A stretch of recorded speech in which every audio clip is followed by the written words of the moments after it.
Hello and welcome to the Queen Bee podcast, where the stories of regional women come alive, resonate and inspire. I'm your host, Tanya Rutherford, and together with a passionate team of women, we've painted this landscape for you. In truth, this podcast is about gathering the stories of women who live in regional and remote Australia to bridge those gaps, to create communities, and of course, to tell the richness in their journeys. Now, if anything does come up for you today, please be kind to yourself. You can share it with us, whether that's through our socials, our Queen Bee community, or you can send us a DM. Awesome. Hello and welcome to this episode of the Queen Bee podcast. Joining me today is Natalie Gaul, who I first met at an Osmompreneur Awards conference, I guess it was, pre-COVID even. So it was a while ago. And we were introduced by a mutual friend and we just gelled. She's absolutely gorgeous lady. And she fills the room with her magic. She is now a cathartic breathwork coach in regional New South Wales. And I'd like to welcome you, Natalie. Thank you. Thank you so much for having me. I feel great about being here. So yeah, thank you. Awesome. Well, it's a pleasure. It's been far too long. And I guess I'd like to start with a bit of a question. And so when we were at the Osmompreneur Awards, you were coming there with a book that you had created. Mm-hmm. Would you like to tell us a bit about that sort of part of your life? Yeah, sure. So we're going back a few years now, probably like 6 years, 6 years, maybe 18, I think it was. Yeah. So I think back to that time and what was going on in my life, and this book that I had created, literally, it was a letter to my inner child. It was all about simple reminders. The name of the book is A Book of Reminders for the Modern Goddess. And it was a book that I illustrated and wrote. And it literally was just a book filled with reminders about the simple things in life. I think the world in which we live in now is so complicated. Everything is so instant. And yeah, that book was created with things that I just needed reminding of. So being grounded more than anything. Realizing that probably the biggest lesson in my life has been learning to live in the present. The past cannot be changed and the future is unknown. And there can be a lot of angst that comes with living in either of those. Yeah.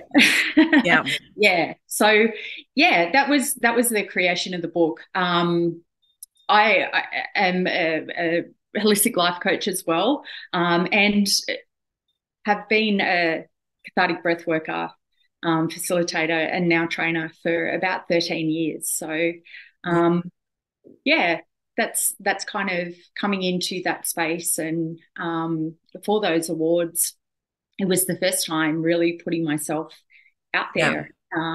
Interesting experience. So yeah. It was a very interesting experience. But it's interesting because I did actually buy a few copies of the book because I love it. It's gorgeous. And I know I gave it to one of my workmates. Her daughter was year 11 at the time, and she was kind of struggling a bit with things. And when I gave it to her, and I put a little message in the front, and her mum said to me that she actually slept with the book, like hugging the book. So it's just so easy, like you say, to forget that you've just got this moment. And I know they talk about, depression being caught in the past and anxiety is sort of future based. And if we can ground ourselves in the moment, and just, those mindfulness gets a bit overworked, I think, but just noticing the breeze and seeing the sky and, smelling. So using your senses, I think, is just such a great way to bring yourself back in the moment. As of course are your Facebook posts, which I love so much. Thank you. To bring Thank me you. back.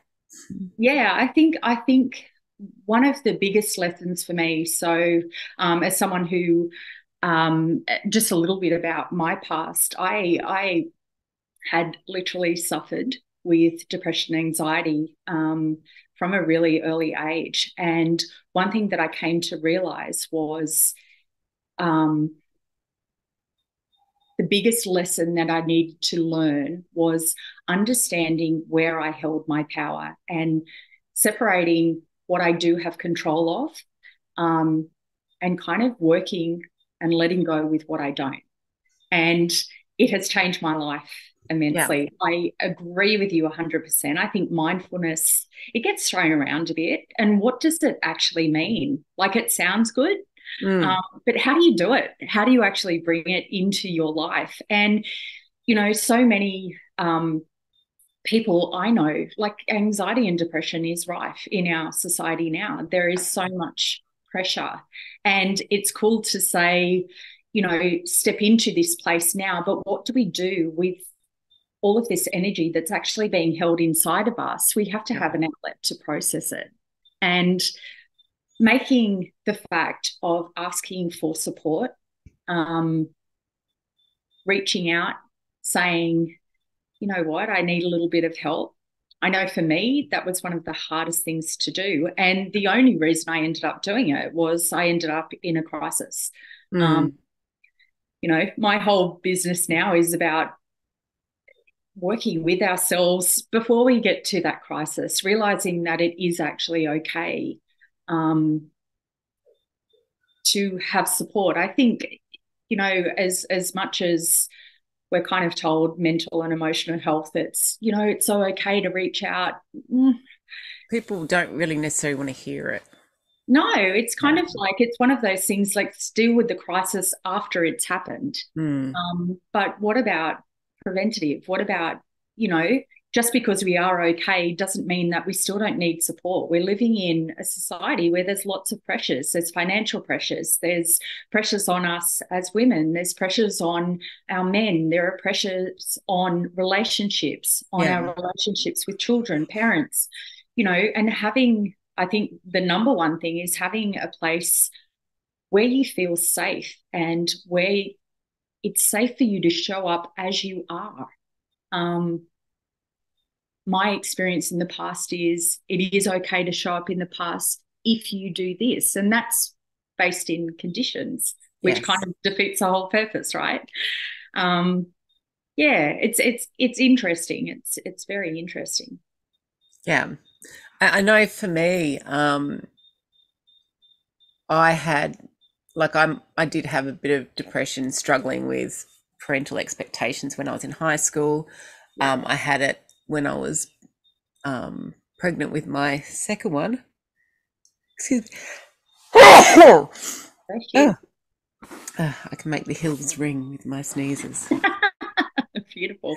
Um, and what I found, like when I think about those times, it was really dark. It was like I never saw the sun. And Yeah. even though I live in Queensland now, and it's like the sun's there all the time, but I just could not remember the sun shining. Yeah. And then after I had the girls, and all your brain chemistry changes, and you're a lot more susceptible for things. And it's like evolutionary wise, it makes sense because you've got to protect. So you're thinking about what are the dangers, but then that gets into override. And I found I was imagining the most randomest thing. Like, I could read about something that happened in Afghanistan, and I could imagine that happening to my children here. And it just got bigger and bigger and bigger. And until I kind of like opened the floodgates to a friend and just went, blah. And that kind of diffused it enough that I could then seek help. But when it was so big, I was like, I couldn't even ask for help. It was just too much.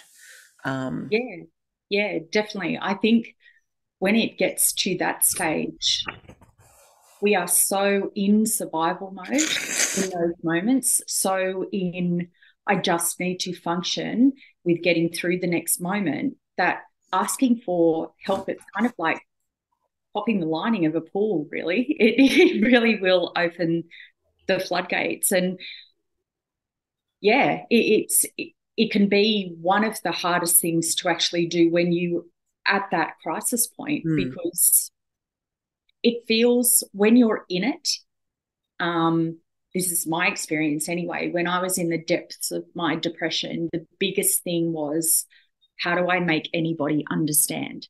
How do I actually, I have a beautiful husband. I've got two beautiful children. We live on the Central Coast, beautiful part of the world. I've got supportive Why parents. wouldn't I be happy, kind of? Yeah, and the pressure with, oh, you could have it worse.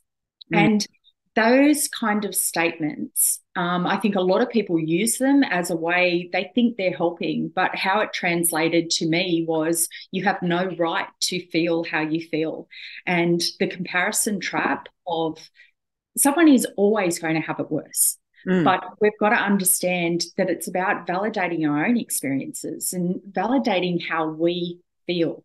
And when I work with people, that's what it's all about. It's not my validation. People aren't seeking my validation. It doesn't matter what I think. My opinion of anything is actually really irrelevant, because nobody understands what you have gone through. Nobody has your experiences and your life experiences, the way you think about things, the pressures, the conditionings, the belief systems. No one has the same one. So it's kind of like finding places where we feel safe enough, where we can actually validate ourselves. That was the platform for me that changed everything. Yeah. And it wasn't about finding a healer. It was about realizing that I am my own healer. What I needed was someone to hold me in that space to find her. And that's something, I think that's something else that gets thrown around. We are our own healer. Well, when we're in the depths of something, it's kind of a little bit hard to see. And that's just another layer of pressure of, why aren't you healing Absolutely. yourself? What's wrong with you? You're not Yeah, living up to that's it. expectations. And we're not, as human beings, I think there's a lot of this, self-love. It starts from self, and if you don't love yourself first, you can't love anyone else. I think that's a load of rubbish. The way in which I have learned to love myself is through the immense love that I've had for other people. That's actually taught me. And I think these blanket statements of, this is how you do stuff, can be quite damaging. And it's really finding those places where we work out our own truth. This idea of the truth, don't really agree with that either. My truth is going to be different to your truth based on the experiences that I've had. So it's pulling things back and going, this is my experience, this is my truth, and this is me honoring those experiences. Once I started doing that and really understanding that and allowing the energy around that to actually be processed in a way that was healthy for me, and clearing of my emotional container, through that release of energy, that's where I could start building my way back. And it wasn't something that anyone else could do for me. But with the right support and the right people, I was able to do it for myself. But we're not designed to be lone wolves. It's why No. we have communities, right? Yeah. um, Yeah. yeah, that's And it. which is kind of like that conflict, because we have such an individualist culture that Yeah. you have to do it on your own. But we actually, evolutionary wise and genetically, we are not designed for that sort of experience. So how do you kind of make that, work? Yeah, completely. I think one of the biggest things for me is really honing in on the relationship with myself and understanding myself. This idea of needing to be understood by everybody else and then I can understand myself. That's not me taking the responsibility that I need to build what I need to about myself. So really honing in on who I am, what makes me tick, what do I need to feel supported, how do I know that I am loved, what does that look like? Understanding that and then working from that platform. To do it the other way around, it's kind of like, if you don't know what you need, how do you get the support that you need? So this is where this relationship with self, really understanding who you are and understanding where your talents are, understanding where you need help. Like, I am really not great with tech, so I will ask someone who is great with tech when I need support. Well, emotional health and mental health and this idea of doing life, it's no different. Yeah. It's no different. So, and it's finding the right people to support you. I know I'm not for everyone, and I am 100% okay with that. And I think this idea of what's really helped me in my business as well is understanding that I'm not supposed to be for everybody. You're not supposed to be for everyone. We can't. Like, there are billions of people in the world. We can't be for everyone, but the right people. Yeah. Yeah, we can find the right people to support us. And, you know, but it all starts with this relationship with self, really understanding what you need. Yeah, does that make sense? Yeah, oh, absolutely. And it's Yeah. interesting, when you say that, it kind of reminds me of that whole concept of when it comes to business, that you're in competition. Well, you don't have to be. There's enough people out there, and we've all got our own folk that we serve. We don't have to serve everyone. And if we're true to ourselves when we're in business, we attract the right people to us. Completely. I think, competition, and particularly amongst women, it's kind of, So damaging. it really is. But we're kind of taught it from a young age, right? And I think with social media, the way it is, we get to see highlight reels of what everyone's doing. So we can actually be competing against something that's actually not even true. And that can, if we try and be everything to everybody, we could become a watered down version of ourselves. Like, my niche, my brilliance is working with people to build that relationship with themselves, to truly understand who they are and work with that, rather than believing that they need to be something different, because intrinsically we are who we are.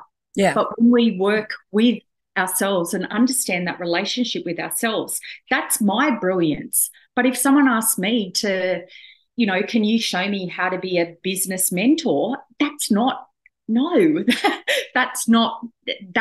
me. I as I said, I'm not great with tech. I'm not great with systems and stuff. That's not where my brilliance is. But being able to bring myself back and stay in my lane and realize that it's enough for me to do that, rather than watering myself down, trying to be everything to everybody, I get to shine even more so in what I am great at. And I think that's something that, if we can remember that, the competition, we're competing. This whole idea of competition, I was in high school a long time ago. Weren't we? I did economics, and the one thing that I do remember from economics is the most precious thing in the world. Something is more precious based on how rare it is. And if we actually look at ourselves as individuals, nobody has what you have.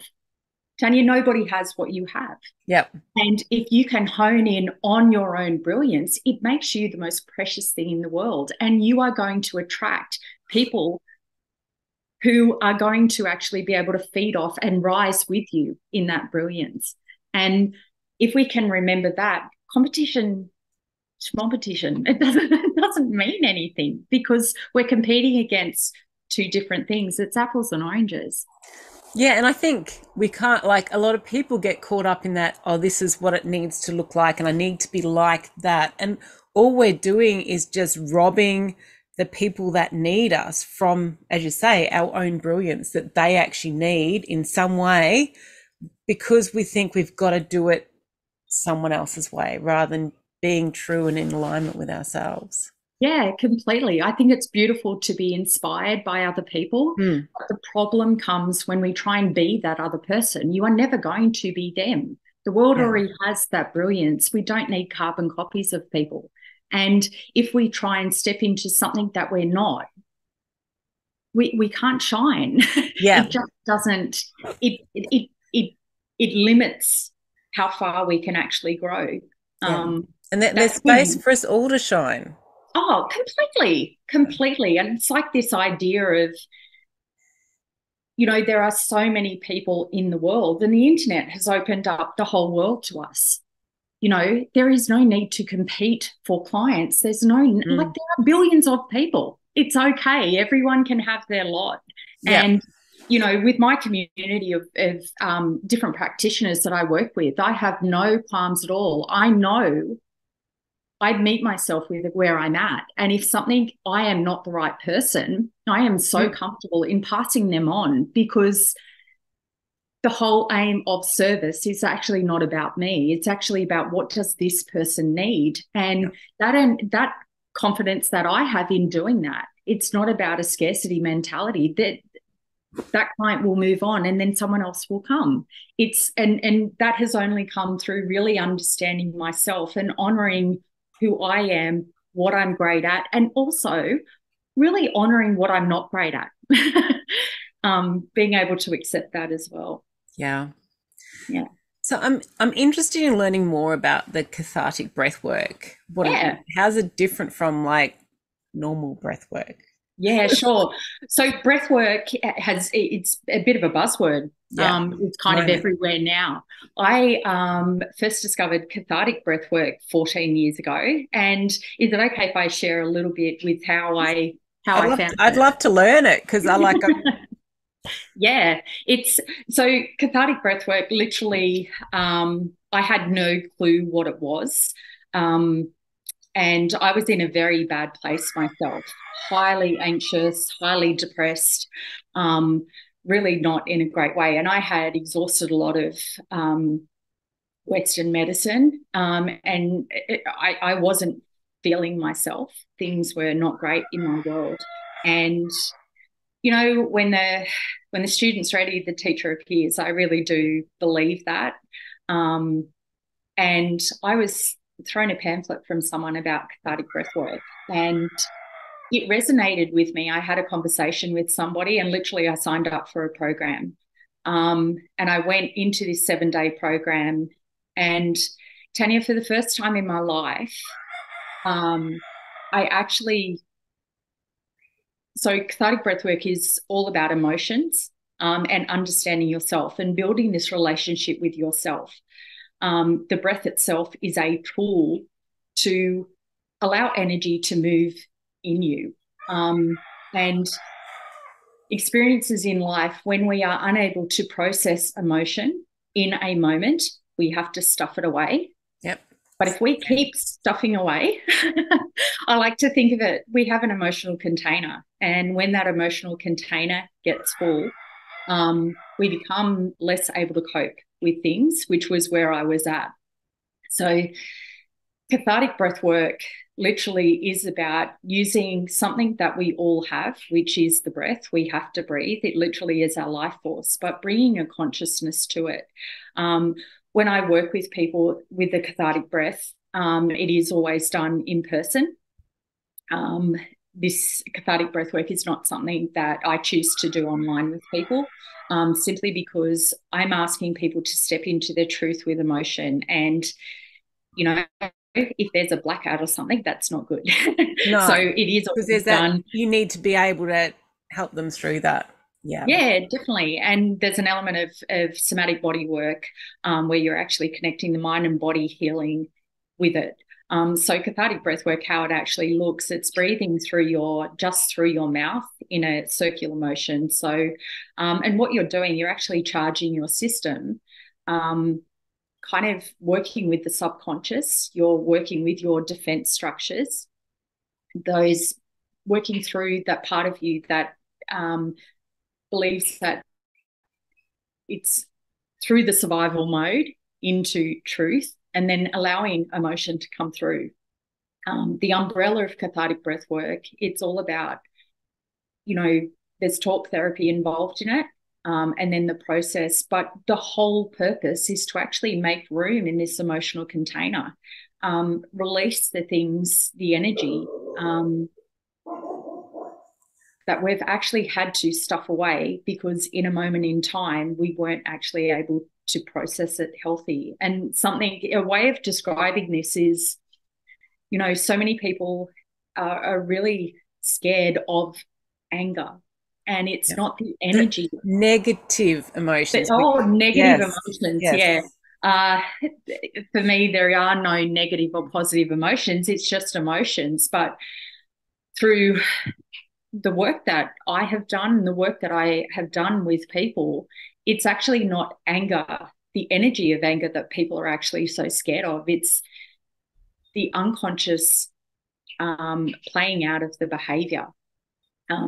When people can step into understanding what their emotions actually are from the energy of anger, this is where we get our personal power from. This is where we get our passion from. This is where our creativity stems from. It's not about being angry. That is the behavior. So cathartic breathwork is all about allowing us to work in a responsible way with the responsible release, the responsible behavior. So yeah, it's a tool of, cleaning out that emotional container so that we're actually able to do life, because we are emotional beings and we don't get to somewhere. This isn't, when people talk about waking up and this evolutionary journey, and so many people say to me, when you get to the end of something, and I'm like, we don't. That's death. We get to the end of life, and that's it. That's the only end we really have. That's it. We are not gods walking around here on earth. We are human beings having a human experience. And it's been my experience that the more I actually work with my humanness, the greater my connection to source and to spirit.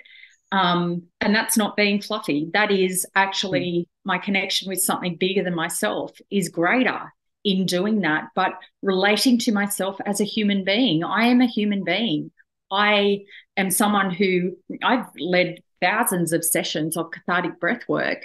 And I have people say, oh, does stuff still come up for you?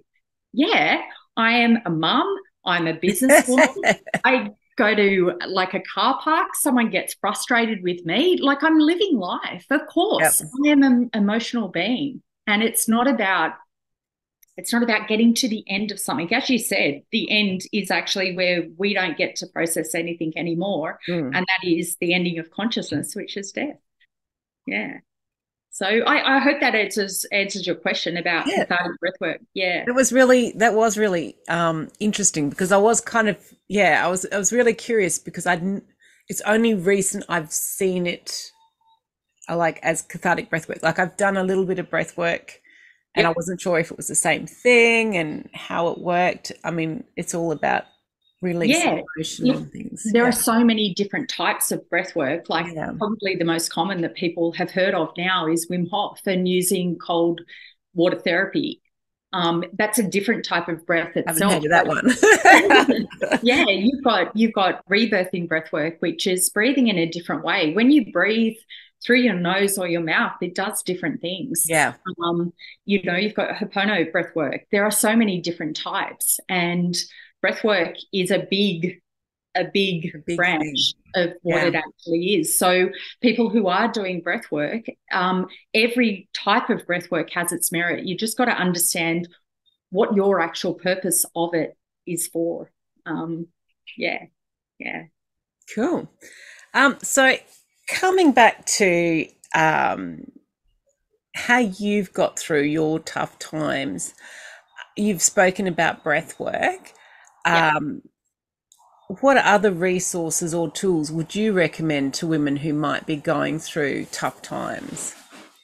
So, um, the biggest thing that I could offer anyone is really when you decide to, if you want to work with somebody, you interview who you're working with. You got to make sure that this person is actually capable of giving you what you hope to achieve. Um, I interview everyone. If I have to go and see a new doctor, I want to make sure that doctor can actually hear me. I want to make sure that can actually happen. So really making sure that the people who you are working with, if you have a specific outcome in mind, um, really making sure that that person is the right person for you, and understanding that this isn't about anything personal. This is Mm. this is a business transaction of you are actually employing someone to help you with a specific thing. And we're not going to go to a dentist if we've got a foot problem. So it's about making sure that that person can actually deliver what you want. Some of the other resources that I've used, the number one thing for me in really being able to work with myself and grow with myself rather than fighting with myself, thinking that I have to be more than I am, is really understanding myself as a person. Um, Human design is something that is absolutely fascinating to me. Um, Human design, I first discovered, it was actually in the container that we were in, human design. I had a reading, and it was fascinating just to understand. I'm a 6/2 projector, and understanding what that actually means for me and how I do life has been really different for me. It's kind of been a game changer. Um, Another thing is really understanding that discipline is a really important part of growth, as is honesty. They are probably the two other things where, our growth and being able to get through difficult times is, for me and the clients who I work with, how quick that happens is literally based on how honest a person can be with themselves. And this is where people who you are working with, you got to feel comfortable in being really honest with them. And also the discipline aspect, it's about doing things that support you, even if you don't feel like doing it. Discipline doesn't care about your feelings. So for me, a part of my process, I have to walk. It is grounding for me. Yep. It is something that if I don't walk, I notice a difference. And it's something that, 9 times out of 10, I'll go, oh, I don't feel like doing this today. It doesn't matter. I will whinge and complain and have a tantrum, and I'll do it anyway. And I'm yet to come back going, oh, I regret doing that. It's a Yeah. way of setting myself up. I also do really simple grounding exercises as soon as my feet hit the floor of a morning. And I'm not talking about having a morning routine where it takes an hour and a half. I don't have time for that. I can't be bothered doing that myself. It's about finding things that are achievable, being really honest yourself, and being able to keep promises to yourself. They have been the biggest things where when I'm able to keep promises to myself, that's when I'm actually able to trust myself, and I'm actually able to go to that next place that I want to get to, because I know I can rely on me. And that involves having someone who's going to kick my ass. Yep. Sometimes it's that, the other thing that has been an absolute game changer for me is boundaries. Really understanding the importance of boundaries, and not just physical boundaries, but energetic boundaries, and really keeping ourselves accountable with that. Again, that comes back to honoring yourself and keeping promises to ourselves. Yeah. So Yeah. And so if you were to send a message to your younger self, what do you think you'd tell yourself? Oh, it's such a big question. Yeah. Um, and the answer is really simple, actually. It would be, I know you don't know it yet, but you are okay exactly as you are. Um, I often hear people say, oh, if I could go back and do it again. And I'm like, if we could go back and do it again, we would do it exactly the same because that's where we were at. Yeah. And And I don't want to go through it again. It was enough the first time. I'm cool to yeah, move on. yeah, completely. It's a case of we don't get to go back with all the wisdom. Part No. of the wisdom, mistakes are actually lessons. This is what we're here to learn. And just meeting that younger self with where you are is exactly where you're meant to be. Yeah. And, working with myself rather than working against myself. It really is as simple as that. Yeah. I love that. Mm. That's all the questions that I have. Is there anything else that I've not asked that I should have or that you'd like to share? Um, I think just something really simple, and I'll just make sure I get it right. It was actually something that I wrote the other day, and if I can share it, it felt quite profound for me. Obviously the things that I write are for me as well as much as Yep. everybody else. Um, the biggest thing that I would love people to understand is that we are human, and the thing that I actually wrote is we are human. We have to stop treating ourselves as something beyond that, or we are always going to feel less than. This idea that we need to be more, that we need to be bigger, that it needs to be better. We are human having a human experience. And when we can meet ourselves as human, good, bad, ugly, it's stepping into an acceptance of who we are. And with acceptance and honesty, this is where we can actually change the relationship with ourselves, which in turn changes everything. So, and keeping it simple, keeping things achievable, and realizing that the way you feel, your truth, what you need, nobody else needs to understand that. And a real honoring of yourself, that how you are doing life, where you are at, it's actually okay. And it's okay to seek support. Find things that work for you. And it doesn't have to always be in isolation, because the right people, when we can share stories in safe places, this is where our whole experience of the past can change and we can grow as a human being. But just remembering that we are human, this is what we're here to do. There's no one here walking around having this human experience who has everything sorted. It doesn't work like that. No, and it's a beautiful reminder to end on. Thank you so much for joining me today, Natalie. We've been talking with Natalie Gaul, a mum, a wife, an awesome woman, and a cathartic breathwork coach, and also holistic life coach, and amazing things that you're creating for us. Thank you. She helps people heal and connect with their most authentic selves. And as you've been hearing, we've been very authentic selves here today. So if you don't feel you know Natalie yet, you haven't been listening. You can connect with Natalie on her website, which is www.nataliegaul.com. And I really do recommend her book. I don't know, is it still available for sale? Certainly is. Oh, Certainly. good.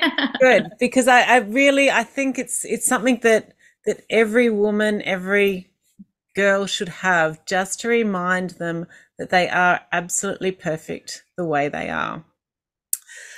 Thank you again. And that's it for another episode. Thank you so much for having me. It's been a pleasure.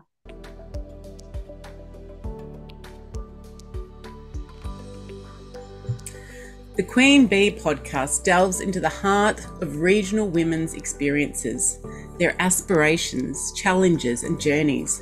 It's a platform that celebrates their individuality, their resilience, and their ambition. These tales of reinvention, adaptation, inspiration, and the power of connections.